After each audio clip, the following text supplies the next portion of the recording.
আসসালামু আলাইকুম সুপ্রিয় শিক্ষার্থী, গুরুজ্ঞানের আরেকটি নতুন ভিডিওতে তোমাদের স্বাগতম। আজ তোমাদের সাথে আছি আমি মোহাম্মদ তাহাজ্জুদ হোসেন। সুপ্রিয় শিক্ষার্থী, আজকে আমরা আলোচনা করব সাবস্টিটিউশন টেবিল নিয়ে। সুপ্রিয় শিক্ষার্থী, তোমরা এই টেবিল সংক্রান্ত ব্যাপারটা নিয়ে অনেক চিন্তিত থাকো এবং আমরা সাধারণত যেটা করে থাকি অ্যাজ এ স্টুডেন্ট যেটা করে থাকি যে টেবিল মিলিয়ে করার চেষ্টা করি। ইয়েস, ঠিক বলেছো। তো টেবিলটা আসলে আমাদের কেমন হবে সে ব্যাপারে একটু আমি তোমাদের ধারণা দেব এবং এই টেবিলটা পূরণ করার জন্য কিছু নিয়ম যদি আমরা অ্যাপ্লাই করতে পারি, এই কারণে আমরা কিছু নিয়ম এখানে এনেছি যে নিয়মগুলো আমরা সাধারণত অ্যাপ্লাই করতে পারি যদি এই ক্যাটাগরির কোনো টেবিল বা এই ক্যাটাগরির কোনো সেন্টেন্স এই টেবিলের মধ্যে এসে থাকে, তাহলে অবশ্যই আমরা এই নিয়মগুলো অ্যাপ্লাই করে আমাদের টেবিলটা পরিপূর্ণ করতে পারবো বা সম্পন্ন করতে পারবো। সুপ্রিয় শিক্ষার্থী, আমরা একটা টেবিল দেখি। আর এই সাবস্টিটিউশন টেবিলটা সাধারণত বিশেষ করে এসএসসি পরীক্ষার্থী যারা 2023 সালে যারা এসএসসি পরীক্ষা দিতে যাচ্ছে তাদের জন্য সবচেয়ে বেশি এফেক্টিভ। কারণ আমরা দেখেছি যে সাবস্টিটিউশন টেবিলে সাধারণত আগে বা ইতিপূর্বে 5টি করে সেন্টেন্স থাকতো, যেই 5টি সেন্টেন্স সঠিকভাবে লিখতে হবে। এখন যেটা হচ্ছে যে প্রায় 6টির মতো বলা হয়, 6টি বা 7টির মতো প্রশ্ন থাকে বা সেন্টেন্স থাকে যেগুলো আমাদের সঠিক করতে হয়। তো সাবস্টিটিউশন টেবিল জিনিসটা কি আসলে আমি একটু দেখাই তোমাদের। সাবস্টিটিউশন টেবিল বলতে এখানে জাস্ট 3টা কলাম থাকবে, এরকম 3টা কলাম থাকবে। তো এখানে থাকবে সাবজেক্ট, ভার্ব এবং অবজেক্ট থাকবে। সাবস্টিটিউশন টেবিলে সাধারণত যেটা হয়ে থাকে সাবজেক্ট, ভার্ব এবং অবজেক্ট। কখনো কখনো হয়তো 4টা কলাম থাকতে পারে, তবে এ পর্যন্ত পরীক্ষায় যতবার এসেছে বেশিরভাগ সময় 3টা কলাম থাকতো। তো যেটা হয়ে থাকে যে আমাদের সাধারণত এরকম 5টা ঘর টানা থাকবে বা 6টা প্রশ্ন থাকবে, 1 2 3 4 এই 5, এই 6টা প্রশ্ন হয়তো থাকবে, 6টা সেন্টেন্স থাকবে। এখন যেটা সমস্যা হয়, অনেক শিক্ষার্থী প্রশ্ন করে থাকে যে স্যার আমরা এটা কিভাবে করব। কারণ এই টেবিলের মধ্যে যে সেন্টেন্সগুলো থাকে সেই সেন্টেন্সগুলো দিয়ে সাধারণত একটা পেজেস হয়ে যায়। তো পেজেস আকারে লিখবো নাকি আমরা সেন্টেন্স ওয়াইজ লিখবো, 6টা প্রশ্ন 6টা সেন্টেন্স এইভাবেই লিখবো কিনা।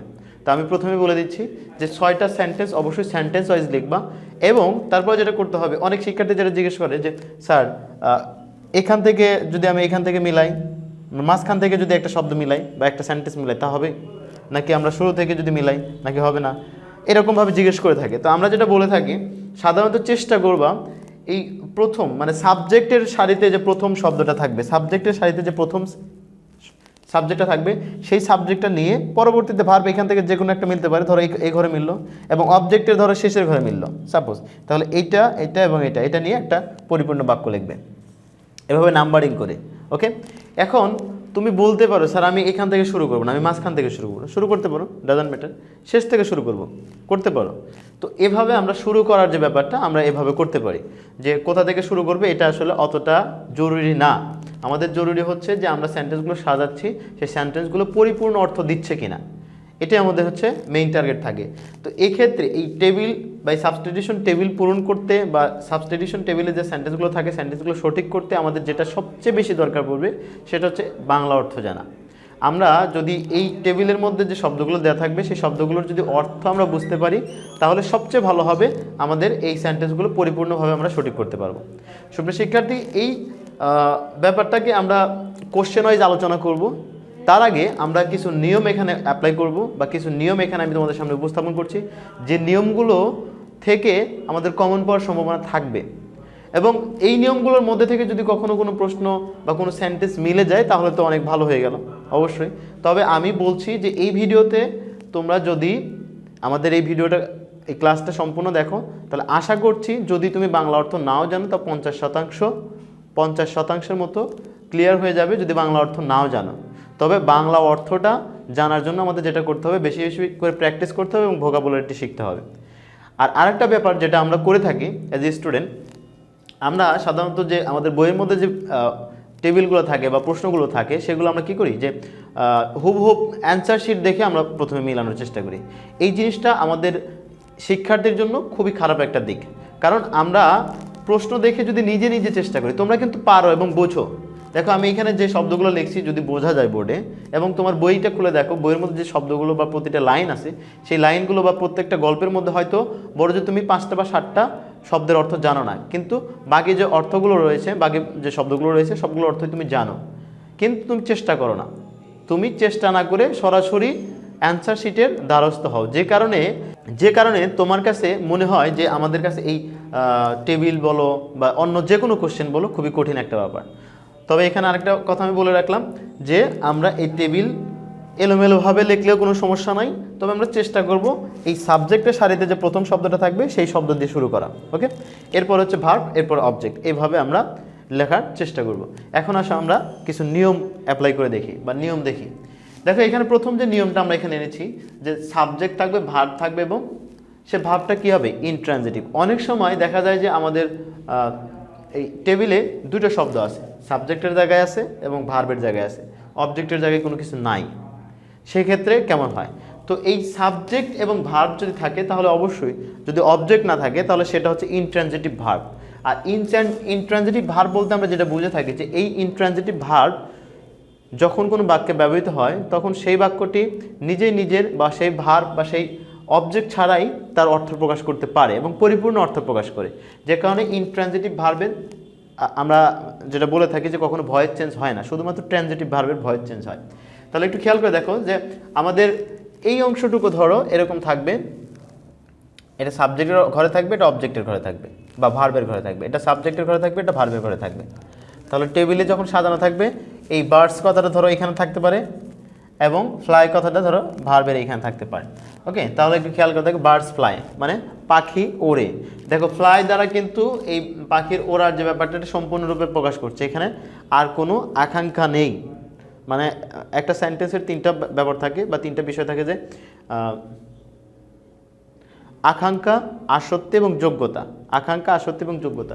যেহেতু এই বাক্যটা সম্পূর্ণ অর্থ প্রকাশ করছে, এখানে তার যোগ্যতাও ঠিক রেখেছে, আকাঙ্ক্ষারও কোনো প্রকাশ বা ব্যাপ্তি ঘটেনি এবং যোগ্যতাও সব কিছু ঠিকঠাক আছে। তার মানে এই বাক্যটার ফ্লাই হচ্ছে আমাদের ভার্ব, এবং ভার্বের কোনো অবজেক্ট নেই এবং অবজেক্ট ছাড়াই সে সম্পূর্ণ অর্থ প্রকাশ করতে পারছে, যে কারণে ফ্লাই কথাটাকে বা ফ্লাই ভার্বটাকে আমরা ইনট্রানজিটিভ ভার্ব বলছি। তাহলে এই ধরনের যদি আসে তাহলে আমরা অবশ্যই এভাবে পূরণ করব। এরপর দেখো দ্বিতীয় যে নিয়মটা এনেছি, খুবই গুরুত্বপূর্ণ একটা নিয়ম, সাবজেক্ট, ভার্ব এবং সাবজেক্ট কমপ্লিমেন্ট।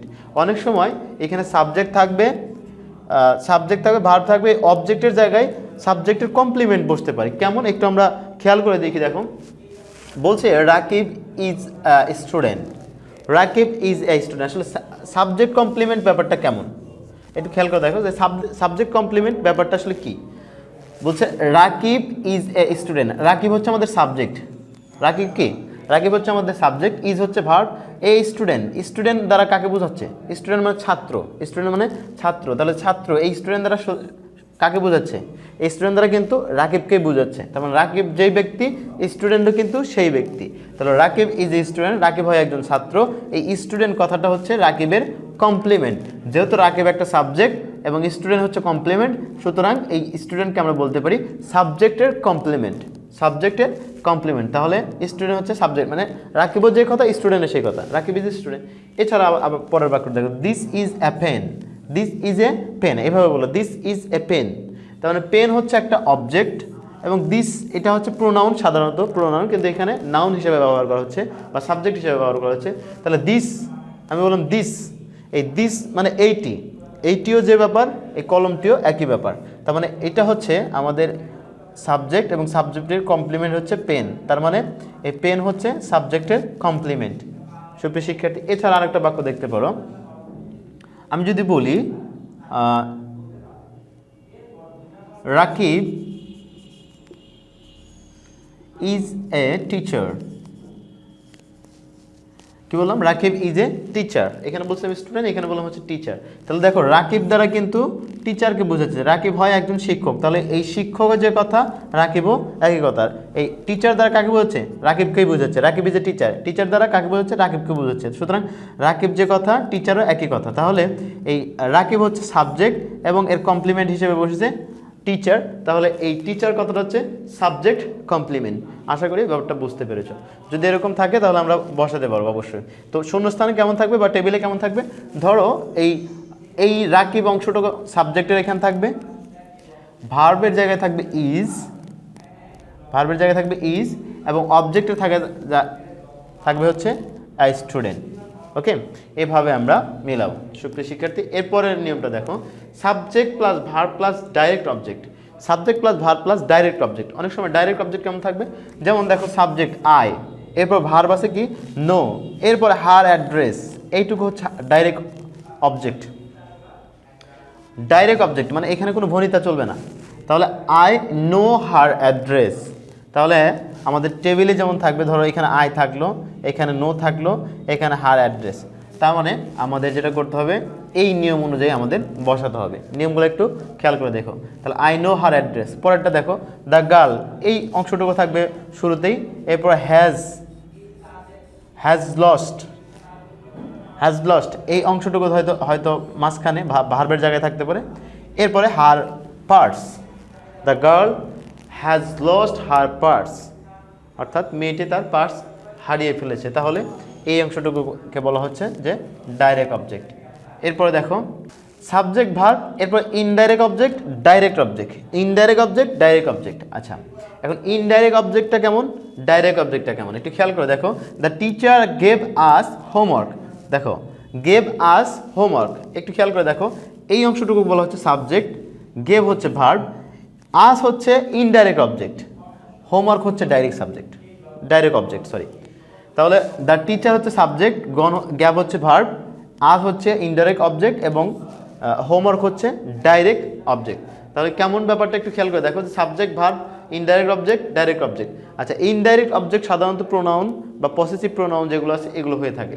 এরপরের বাক্যটা দেখলে বুঝতে পারবা, I lent her my pen, I lent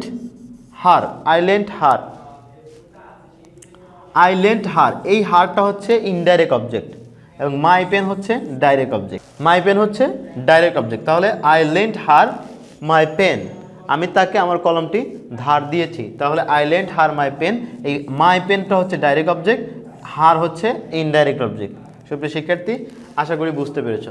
এরপরে একটু খেয়াল করে দেখো পরের বাক্যটা, subject plus verb plus noun বা প্রোনাউন থাকতে পারে, এরপরে অ্যাডজেক্টিভ থাকবে।